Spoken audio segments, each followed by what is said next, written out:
Some of you know me. I'm a bit of a familiar face. I'm here all the time, right? I love this place. And I think that we should give a round of applause for everything they do for us here.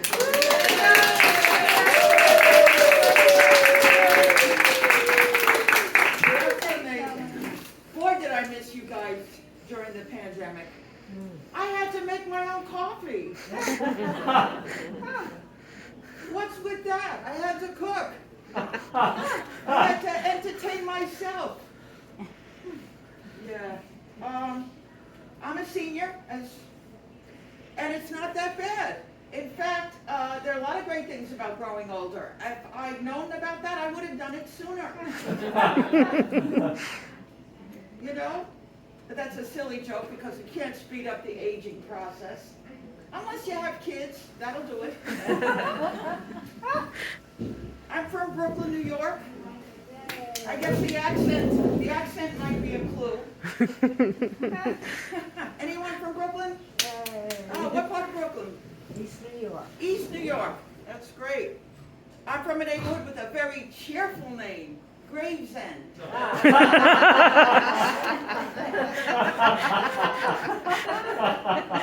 Isn't that enough for life moving too fast for you? Come to Gravesend. We'll slow it down. I grew up in an Italian neighborhood on Avenue X. Even the street was in the Witness Protection Program.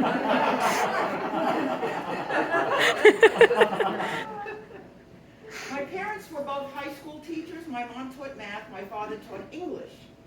I think they got together and said, let's have a kid and see how she does on the SATs. Thus I was born. Our home was full of school supplies. When they got engaged, they registered at Staples.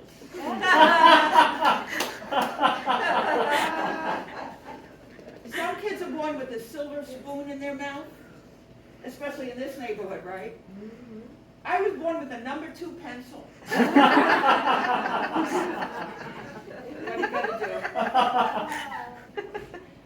There was a lot of pressure to do good in school, well in school. My parents would send me to school, and then afterwards they sent me for extra tutoring at a place called Kaplan's. You ever heard of Kaplan's? Yes, yes. Now it's a big international tutoring company all over the world. Test prep. I am so old that when I went to Kaplan's, my teacher was Stanley H. Kaplan. Well, he was a great teacher. That's like learning Hebrew from Moses. I was a real nerd in high school. Not popular with the boys. I had to beat them on with a stick. Yeah. No one asked me to the prom, but I refused to go alone. I brought a book.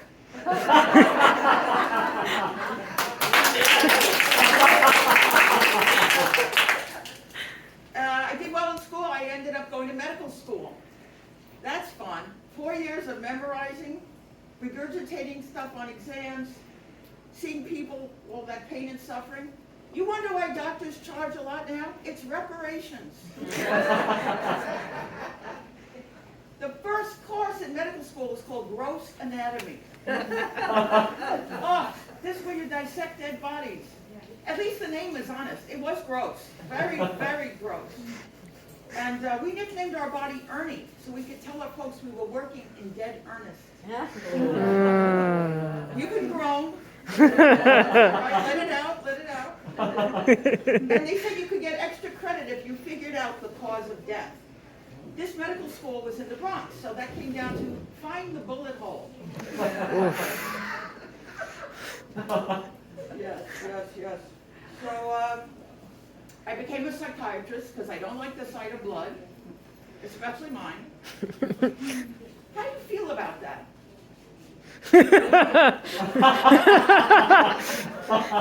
Let it out, don't repress.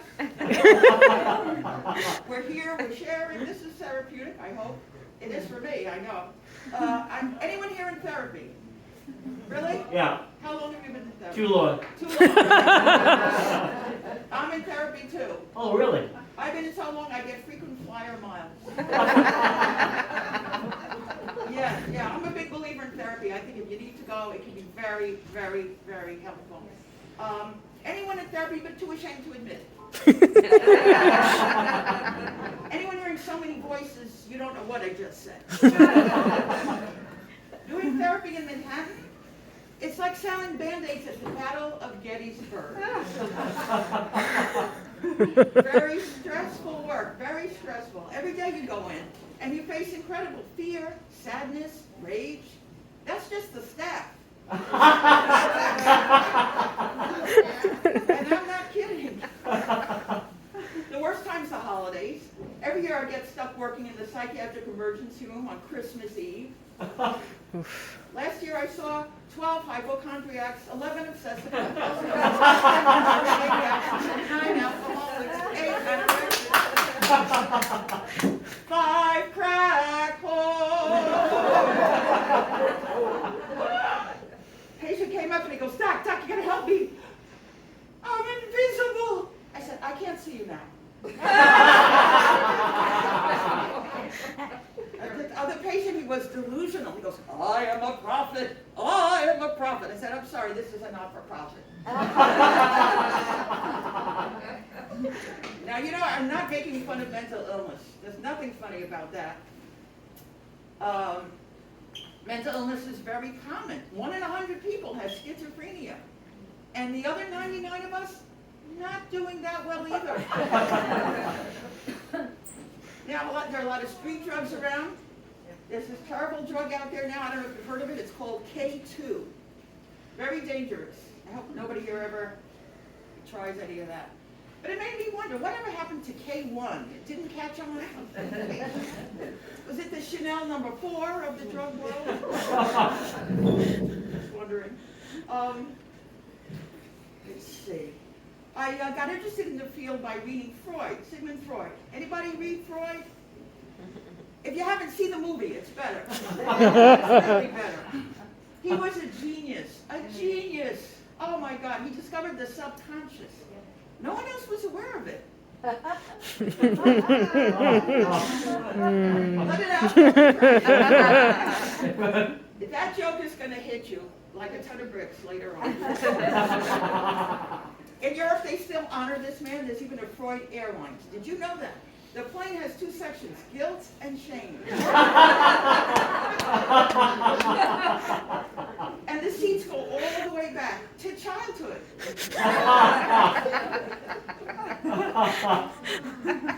Now, Freud's house is now a museum in Vienna, and I once took a vacation there, and I brought my daughter there, and we walked through this museum, and she goes, Mommy, this is so boring. I said, you don't understand, this is the home of the first psychiatrist. She goes, oh, so what number are you?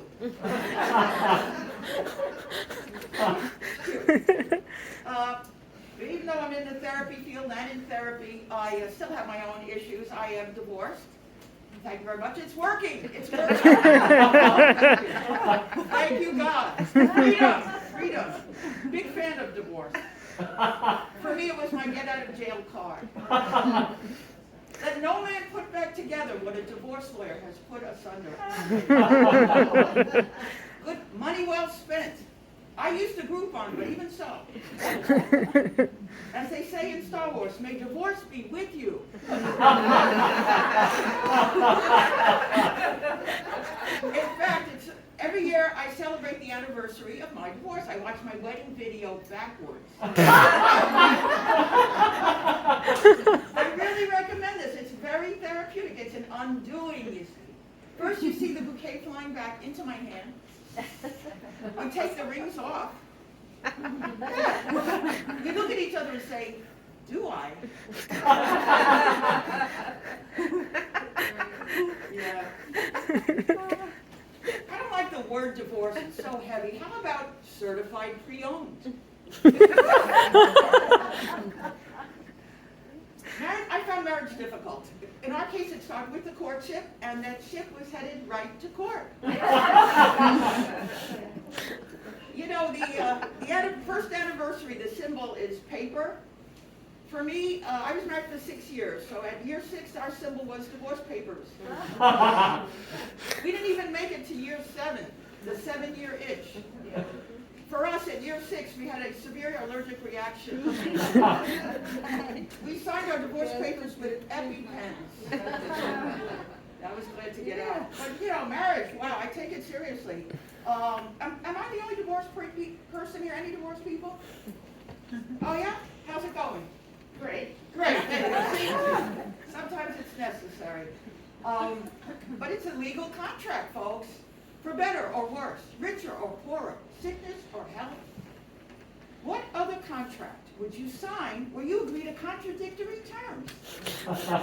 Right? I wanted better, richer, and health. I'm sure that's what I circled. But we got divorced, and as I say, it's working. And we had 2 kids, 2 adult kids, which I raised on my own. Do we have any who I raised on my own? Not which. Do we have any parents? Parents here today? How many kids do you have? 2. Very nice. How old? Well, that's okay. Well, one's turning 42 today, the other one's... Isn't that great? Oh, isn't that nice? Wonderful. Those of you that are not parents, which seem to be the majority, let me ask you something. What do you do for aggravation? Boy,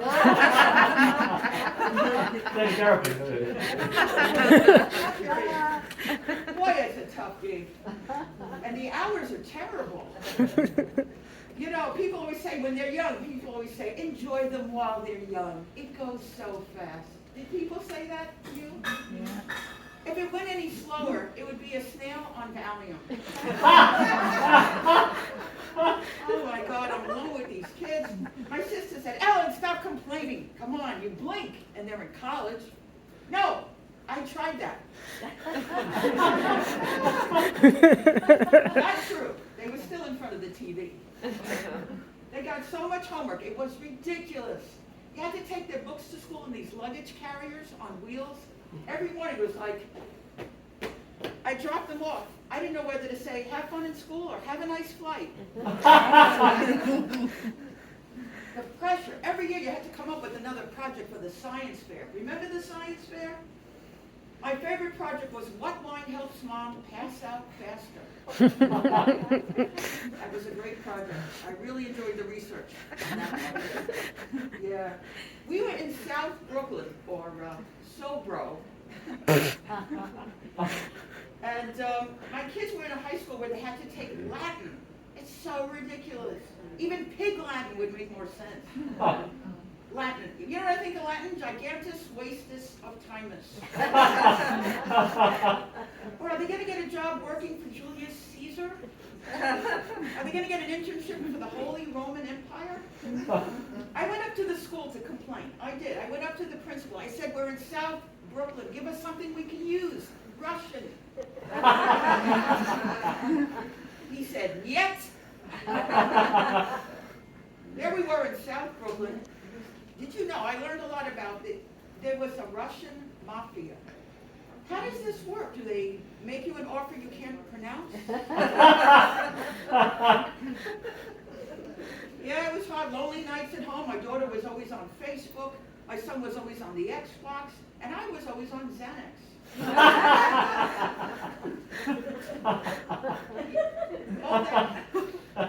That stays in the room, right, folks? Yeah.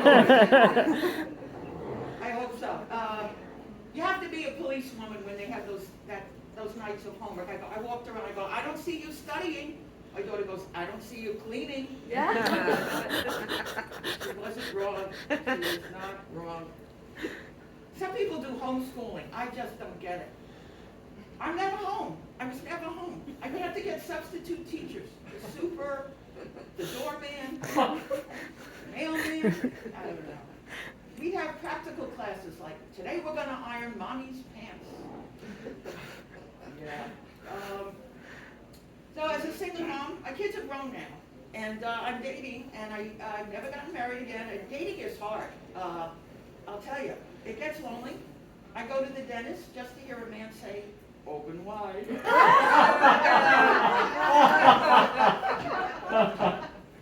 I want to see tongue, I go to the deli. I go to the post office just to watch Can I share this with you? It gets lonely, folks. Even on the subway, you ever hear this announcement on the subway? A crowded subway car is no excuse for unwanted touching. Fine, but what about those of us? Just saying. I'm on all these dating sites, J Don't, E Agony, Okay Stupid. Very hard to meet anybody. You read these profiles. Income, will tell you later. Yeah, I'll meet you later. When you get a job. Or body type, a little extra. Where exactly? And then they have self-summary and all this space. One guy, all he wrote was jets, nets, nets. That was his entire self-summary. You get a picture of what this guy's about. So I wrote back, Giants, Yankees, Knicks. We're engaged.